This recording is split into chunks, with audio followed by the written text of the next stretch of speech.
What's the meaning of arm candy?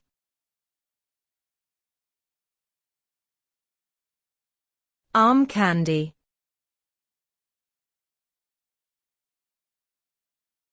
Arm candy.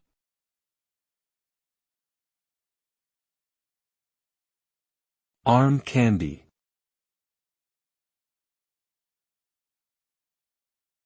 Arm candy.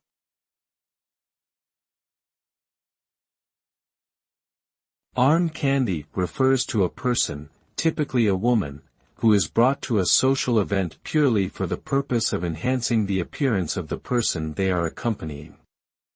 This term is often used in the context of romantic relationships, where one partner is seen as using the other for their physical attractiveness or social status. The term can be seen as objectifying and disrespectful to the person being referred to as arm candy.